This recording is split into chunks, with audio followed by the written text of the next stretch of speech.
అందరికీ నమస్కారం. నా పేరు రమ. శాడిస్ట్ హస్బెండ్ 10వ భాగం. రచయిత తనూషా రెడ్డి గారు. బెడ్ మీద ఫోర్స్‌గా పడిన అనుకి ఏం జరుగుతుందో అర్థం చేసుకునే లోపు క్రిష్ వేసుకున్న ఇన్‌షర్ట్ తీసేసి బటన్స్ రిమూవ్ చేస్తూ అను వేసుకున్న చున్నీ లాగేసి అతని షర్ట్ రిమూవ్ చేయకుండానే అను మీద వాల్తాడు.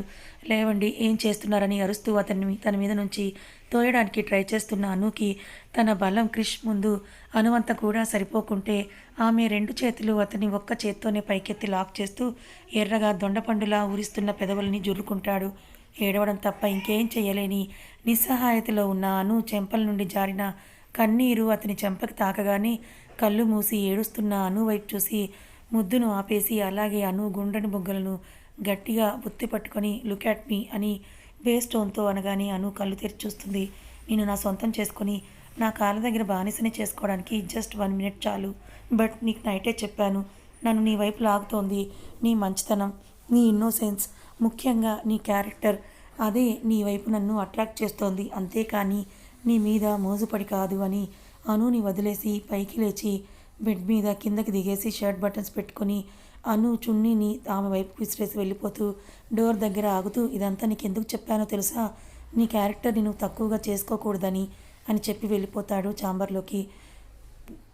పైకి లేచిన అను గుక్కపట్టి ఏడుస్తూ నైట్ నుండి కూడా ఏడుస్తూ ఏమీ తినకపోవడంతో నీరసంతో అదే బెడ్ మీద కళ్ళు తిరిగి పడిపోతుంది. ఎంతసేపటికి అను బయటికి రాకపోవడంతో క్యాఫ్టేరియా తెప్పించిన జ్యూస్ గ్లాస్ చేతిలో పట్టుకొని డోర్ ఓపెన్ చేసి చూస్తాడు. ముడుచుకొని పడుకున్న అనుని చూసి ఫాస్ట్గా తన దగ్గరికి వచ్చి బొగ్గల్ని తడతాడు.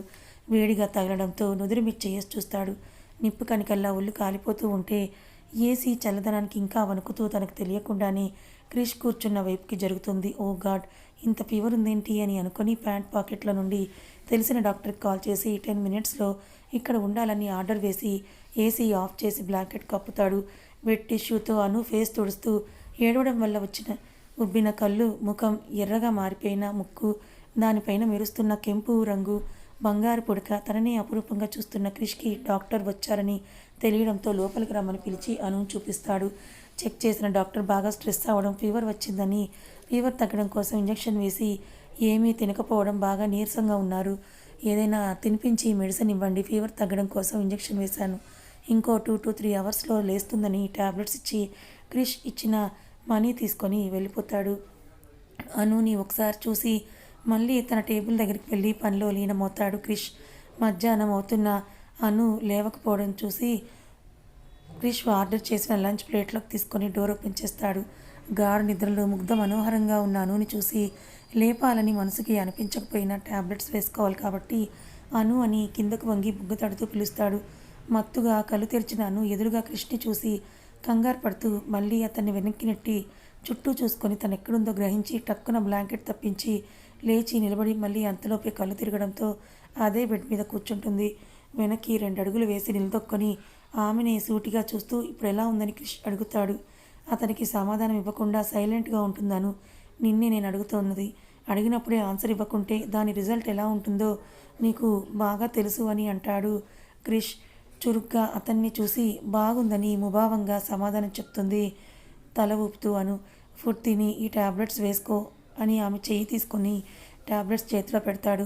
ఆ టాబ్లెట్స్ వైపు క్రిష్ వైపు మార్చి చూస్తూ చేతిలో టాబ్లెట్స్ కిందకు పడేసి, నాకేమైతే నీకెందుకు, నా గురించి కేర్ తీసుకోవడానికి అసలు నువ్వెవరు, ఇలాంటి చీప్ ట్రిక్స్ ప్లే చేసి నన్ను లొంగ తీసుకోవాలని చూడకు అని అరిచి బయటకు వెళ్ళాలని చూస్తుంది అను. ఆమె రెక్క పట్టుకొని గోడకి ఆమెను లాక్ చేసి ఫీవర్ వచ్చిందని కన్సర్న్ చేస్తుంటే, ఓ ఓవర్ చేస్తున్నావేంటి, పొగరు చూపిస్తున్నావా, నిన్ను ఈ క్షణమే నేను బలవంతమైన సొంతం చేసుకోగలను, బట్ ఆడదాన్ని ఇష్టం లేకుండా తాకేవాడు నా దృష్టిలో అసలు మగాడే కాదు.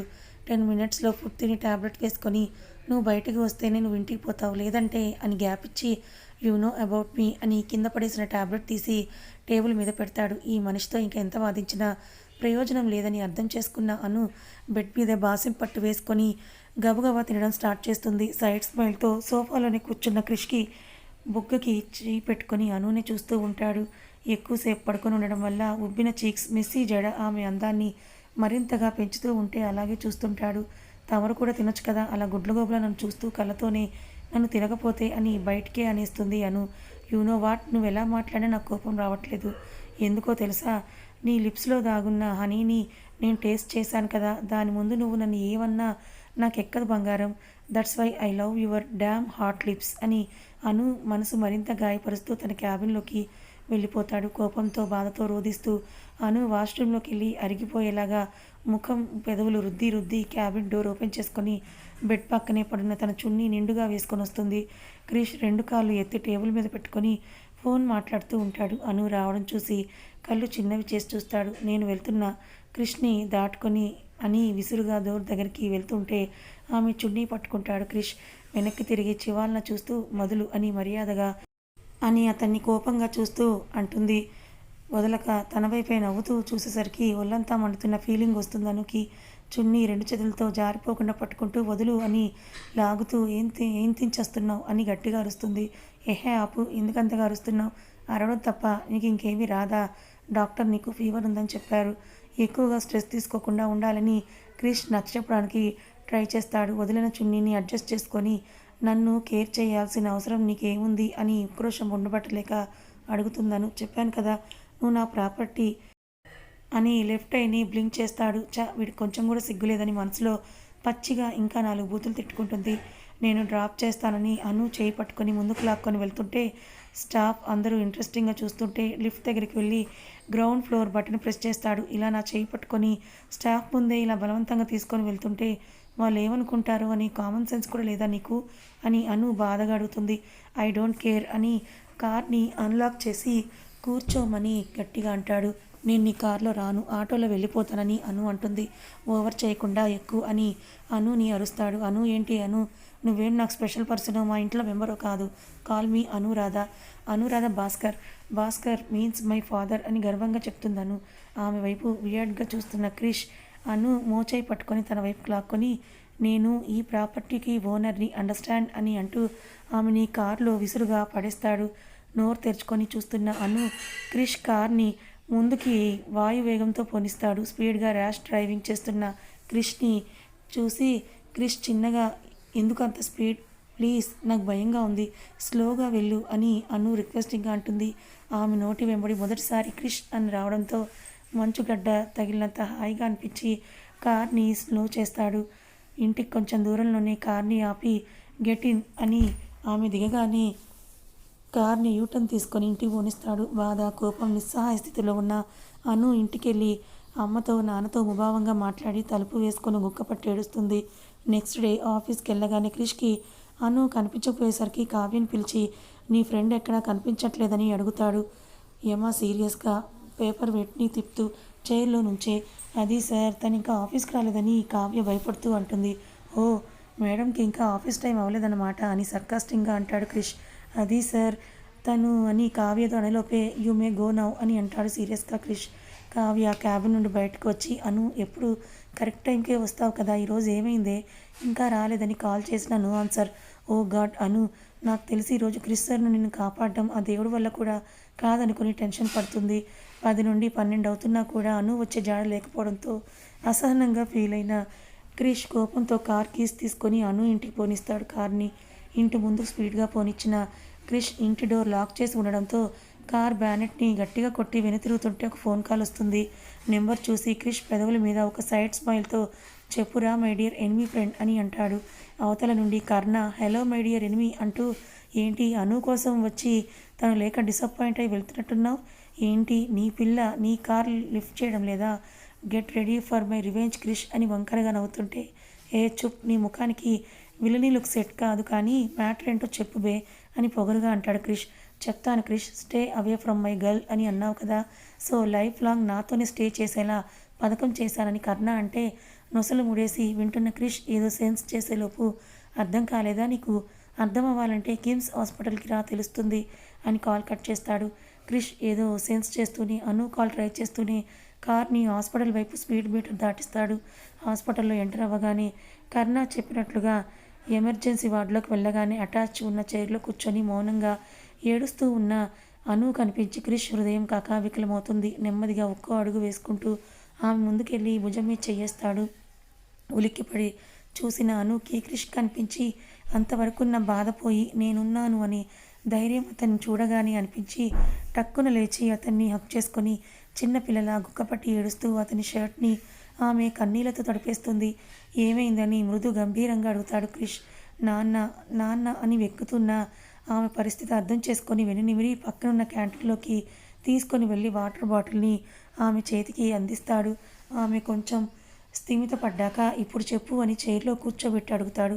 ఫ్యూ అవర్స్ అగో ఆఫీస్కి టైం అవుతోందని అను రెడీ అవుతుండగా, అమ్మ అను నువ్వు వెళ్ళిపో, స్కూటీ తీసుకొని నేను ఆటోలో వెళ్ళిపోతాను అని భాస్కర్ అంటే, నాన్న మీరు స్కూటీలోనే బ్యాంక్కి వెళ్ళిపోండి, నేను ఆల్రెడీ క్యాబ్ని బుక్ చేసుకున్నాను, పైగా మీకు ఈరోజు ఇన్స్పెక్షన్ ఉందని అన్నారు కదా, లేట్గా వెళ్తే బాగుండదని అను క్యాబ్ కోసం బయటకు వస్తూ నడుస్తుంది. క్యాబ్కి కొంచెం దూరం వెళ్ళిన తర్వాత అనుకి అన్నోన్ నెంబర్ నుండి కాల్ వస్తుంది. లిఫ్ట్ చేసి హలో అన్న అనుకి అవతలి వ్యక్తి చెప్పిన మాటకి కాళ్ళ కింద భూమి కంపిస్తుంది. ఎక్కడ అని మారు మాటకి తావివ్వకుండా భయ్యా కార్ని వెనక్కి పోనివ్వండి అని అంటుంది.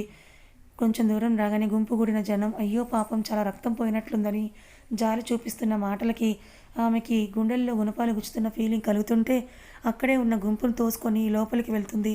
ర్యాష్ డ్రైవింగ్ చేస్తూ వచ్చిన కార్ భాస్కర్ను గుద్ది వెళ్ళిపోవడం వల్ల రక్తం మడుపులో స్పృహ లేకుండా తల నుండి రక్తం మడుగు కట్టింటే నాన్న అని ఒక్కసారి గట్టిగా అరుస్తూ కంట్లో నుంచి కన్నీటి చుక్క కూడా రాని నిశ్చేష్టురాలై చూస్తూ అక్కడ వాళ్ళ హెల్ప్తో హుటాహుటిన హాస్పిటల్ తీసుకొని వెళ్ళి మా నాన్నను కాపాడండి డాక్టర్ అని కన్నీళ్లతో వేడుకుంటుందను. భాస్కర్ని చెక్ చేసి స్కానింగ్ చేసిన డాక్టర్ తలకు బలమైన దెబ్బ తగలడం వల్ల చాలా బ్లడ్ లాస్ అయ్యిందని, వెంటనే బ్లడ్ ఎక్కించి ఆపరేషన్ చేయాలని అంటాడు.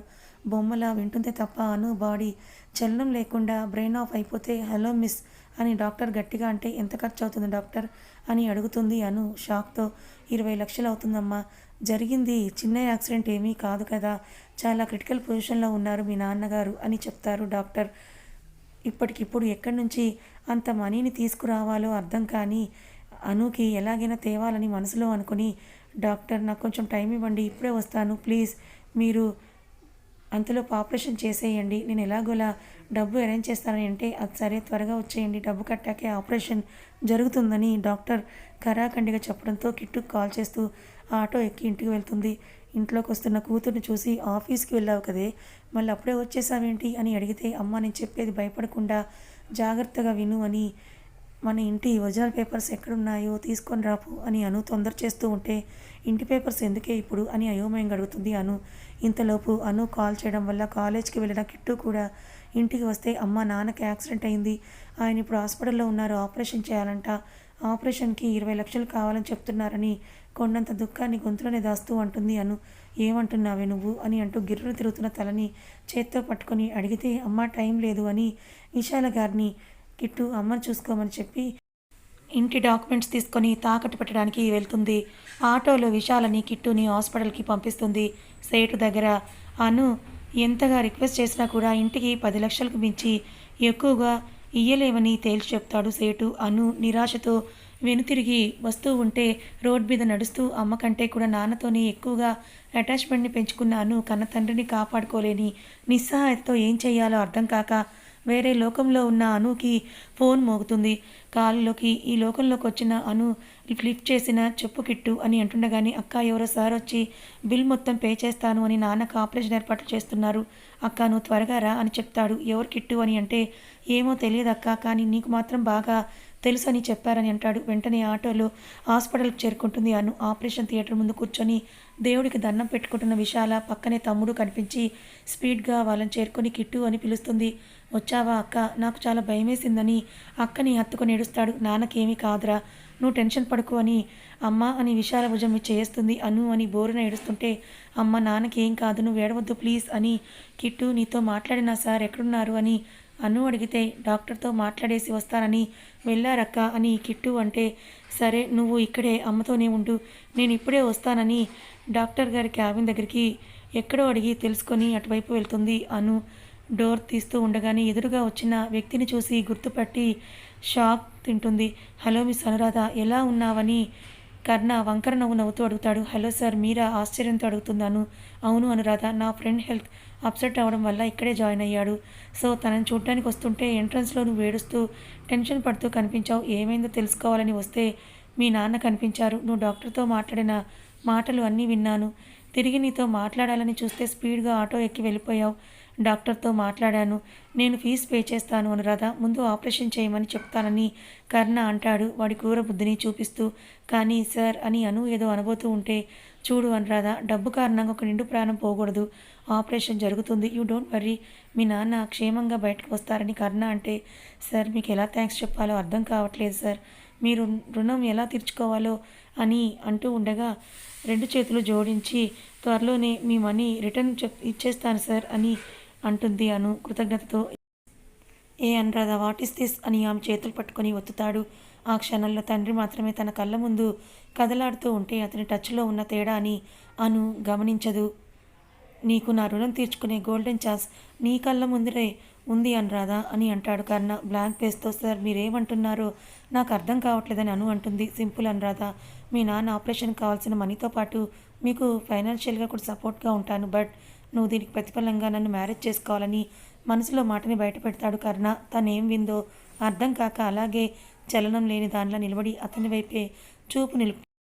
రెస్పాన్స్ లేదు, టైం లేదు. ఇప్పుడు మీ నాన్నకి ఆపరేషన్ ఖచ్చితంగా జరిగి తీరాలంటే నువ్వు నన్ను పెళ్లి చేసుకోవడానికి ఓకే చెప్పినట్లుగా ఈ అగ్రిమెంట్ పేపర్స్ మీద సైన్ చేయాలని కర్ణ అనుని లాక్ చేస్తాడు. కళ్ళ ముందు కొనవూపిరితో కొట్టుకుంటున్న కన్న తండ్రి బోరున విలిపిస్తున్న విషయాలు కనిపించి, నా తండ్రిని కాపాడుకోవటం కంటే నా లైఫ్ పెద్ద ఎక్కువేమీ కాదు నాకని ఒక డీప్ బ్రీత్ తీసుకొని ఎక్కడ సైన్ చేయాలని ఏ భావం చూపించకుండా అడుగుతుంది. గుడ్ డెసిషన్ అను అని అంటే, అను చివాళ్ళ కర్ణ వైపు చూస్తే, నాకు కాబోయే వైఫ్ ఫీసో అను అని పిలవచ్చు కదా అని వెకిలి నవ్వుతూ డాక్టర్ ముందు ఆపరేషన్ చేయండి అని అంటాడు. చైర్లో విశాల పక్కనే కూర్చొని ఓదారుస్తూ, ఇప్పుడు అమ్మకి ఎలా చెప్పాలి, వేరే దారి లేక నన్ను నేను అమ్ముకున్నాను అని తనలో తనే మదన పడుతూ ఉంటుంది అను. ఆపరేషన్ థియేటర్ నుంచి బయటకు వచ్చిన డాక్టర్ని చూసి అను పరుగున వెళ్ళి, డాక్టర్ మా నాన్నకి ఇప్పుడు ఎలా ఉందని అడుగుతుంది ఆత్రంగా. He is out of danger. గంట తర్వాత మెలకు వస్తుంది. పేషెంట్కి డిస్టర్బ్ చేయకుండా వెళ్ళి చూసి వచ్చేయండి అని అంటాడు డాక్టర్. అనుకి విశాలకి కిట్టుకి ఆగిన గుండె మళ్ళీ కొట్టుకుంటున్నట్లుగా అనిపిస్తుంది. విశాల, చాలా థ్యాంక్స్ బాబు, మీ రుణం మేము తీర్చుకోలేము. ఆయన్ని మాకు మళ్ళీ క్షేమంగా తిరిగి వచ్చారంటే అది మీ చలవే అని అంటుంది. థ్యాంక్స్ వద్దత్తయ్య, మీ అమ్మాయిని ఇవ్వండి చాలని అను వైపు చూస్తూ అంటాడు. అత్తయ్య ఏంటి బాబు, అనునివ్వడం ఏంటి అయోమయంగా అడుగుతుంది విశాల. మీ ఆయనకు ఆపరేషన్ జరగడం కోసం నేను డబ్బు కట్టాను, దానికి ప్రతిఫలంగా తనని పెళ్లి చేసుకోబోతోందని కర్ణ అంటే, ఏంటే అను ఈ బాబు అనేది నాకేం అర్థం కావట్లేదు అని విశాల కిట్టు షాకింగ్ ఎక్స్ప్రెషన్తో అడుగుతారు. అవునమ్మా, నాకు నాన్నను బ్రతికించుకోవడం కోసం వేరే దారి కనిపించలేదు. అందుకే ఆయన చెప్పినట్టుగా ఒప్పేసుకొని సైన్ పెట్టాను. ఏంటే పిచ్చి పట్టిందా నీకు? ఒక్క సంతకం పెట్టి నిన్ను నువ్వు అమ్మేసుకుంటున్నావా అని కర్ణ ముందు వాదించడం ఇష్టం లేక అనుని పక్కకి లాక్కుని వచ్చి అడుగుతుంది విశాల బాధతో. మరేం చేయమంటావమ్మా? నాన్నని అలాగే వదిలేయమంటావా? ఒక కూతురిగా నాకు ఇవ్వవలసిన స్వేచ్ఛ కంటే ఎక్కువే ఇచ్చారు నాకు నాన్న. నన్నెప్పుడు కూడా భారంగా చూడలేదు. నా కోసం ఎన్నో చేసిన నాన్న కోసం నేను ఈ పని చేయడంలో నాకు తృప్తి, ఆనందం ఉందమ్మా. అన్నిటికీ మించి నాన్నను కాపాడుకున్నానన్న హ్యాపీనెస్ ఉంది. దీని గురించి ఇప్పుడే నాన్నకి చెప్పకు అని తమ వైపే చూస్తున్న కర్ణ దగ్గరికి వచ్చి సమయానికి వచ్చి నన్ను ఆదుకున్నారు. మీ సాయం మర్చిపోలేను అని అను అంటుంది. నువ్వు ఇలా బాధపడటం నాకు అస్సలు ఇష్టం లేదు అను అని ఆమె చెంపలపై జారిన కన్నీటిని తుడవడానికి చెయ్యి ఎత్తితే తనే తుడుచుకొని పక్కకి జరుగుతుంది, అతన్ని తాకనివ్వకుండా. ఈ వీక్లో నా పేరెంట్స్ వస్తారు మీ ఇంటికి అను పెళ్లి డేట్ ఫిక్స్ చేయడానికని కర్ణ అంటే, సార్ నాకు కొంచెం టైం కావాలి, మా నాన్నని కొంచెం కోలుకోనివ్వండి, ఆ తర్వాత మీ ఇష్టం సార్ అని ఏదో శూన్యంలోకి చూస్తూ అంటున్నాను. ఒక ఈవిల్ స్మైల్ వదిలి కర్ణ, ఇప్పుడు నీ పిల్ల నాకు కాబోయే పెళ్ళాంరా, దీన్ని అడ్డు పెట్టుకుని నిన్ను ఎక్కడికక్కడ దెబ్బ కొడుతూనే ఉంటానని మనసులో అనుకుంటాడు కర్ణ. సరే నేను వెళ్ళొస్తాను ఇంకా అను, బాయ్, టేక్ కేర్ అని ఆమె భుజం నొక్కి వెళ్ళిపోతాడు కర్ణ అక్కడి నుంచి ఏడుస్తూ. అలాగే ఫ్లోర్ మీద పడిపోయి ఎలా ఉన్న జీవితం ఎలా అయిపోయిందో అని తలుచుకుంటూ ఒక్కసారిగా తలకిందులయ్యేసరికి గుక్కపట్టి గట్టిగా ఏడుస్తూ ఉంటుంది అను. ఏడోకక్క ప్లీజ్ అని అంటూ కిట్టు అక్కని ఓదార్చే ప్రయత్నం చేస్తాడు. ఇక్కడ వరకు జరిగింది అను చెప్పింది వినగానే క్రిష్ కోపం అతన్ని కంట్రోల్ తప్పేలా చేస్తూ పిడికిలు బిగుసుకొని చేతిపై వీన్స్ పైకి తేలి కనిపిస్తాయి. ఎర్రగా నిప్పుల కొలమిలా ఉన్న అతని కళ్ళు చూసి అను భయపడుతూ ఉంటే ఒక్క ఉదురున అనుని రెక్క పట్టుకొని లాగి ఫోర్స్గా గోడ కదింపెట్టి ఆమె భుజాలు గట్టిగా పట్టుకొని, సో నిన్ను నువ్వు ఎంత కమ్ముకున్నావు అని ఆమె కళ్ళల్లోకి సూటిగా చూస్తూ అడుగుతాడు. ఆ మాట అను గుండెని పట్టి కోస్తున్నట్లుగా అనిపిస్తుంటే మౌనంగా ఉంటుంది. టెల్ మీ నీ రేట్ ఎంత అని ఆమె భుజాలపై ఇంకా ఒత్తిడిని పెంచుతాడు. అయినా కూడా నోరు తెరవని అనుని చూసి క్రిష్లో అంతకంతకు కోపం పెరుగుతూ ఉన్న కాస్త సహనం కూడా పోయి నాతో పక్క పంచుకోవడానికి ఎంత కావాలని సీరియస్గా అడుగుతాడు. తలెత్తి క్రిష్ వైపు కోపం బాధ కలిపిన కళ్ళతో చూస్తూ శక్తి అంతా ఉపయోగించి క్రిష్ని వెనక్కి నెట్టి ఒక్కడి పీకుతుంది. ఎలా కనిపిస్తున్నాను నీ కంటికి అని అరుస్తుందాను. ఓ ఇప్పుడు గుర్తొచ్చిందా నీ సెల్ఫ్ రెస్పెక్ట్ ఆ బాస్టర్డ్ దగ్గర సైన్ చేసినప్పుడు గుర్తు రాలేదా అని కళ్ళు పెద్దవి చేసి అడుగుతాడు. తల వంచుకొని ఏడుస్తుంటే 10 మినిట్స్లో నువ్వు ఆఫీస్లో ఉండాలి. నీకు ఇష్టం వచ్చినప్పుడు ఇలా లీవ్ తీసుకోవడానికి కాదు జీతాలు ఇస్తున్నదని చెప్పి వెళ్ళిపోతాడు స్పీడ్గా క్రిష్. కథ ఇంకా ఉంది. ఇదంతా కూడా కర్ణ కావాలని చేసిన ట్రాప్ అని క్రిష్కి తెలుసు. మరి తెలిసి ఈ ట్రాప్ల నుంచి అనుని బయటపడేస్తాడా? మరి అను కర్ణని పెళ్లి చేసుకుంటానని అగ్రిమెంట్ పైన సంతకం కూడా చేసింది కదా. మరి ఇప్పుడు క్రిష్ ఏం చేస్తాడు? క్రిష్ అనుల బంధం ఇక్కడితో విడిపోతుందా? అసలు క్రిష్కి అంత కోపం ఎందుకు వచ్చింది? అను ఏం చేయబోతోంది తెలుసుకోవాలనుకుంటే ఛానల్ని ఫాలో అవ్వండి. కథ నచ్చితే లైక్ చేయండి, మరి కొంతమందికి షేర్ చేయండి. Thank you so much for watching.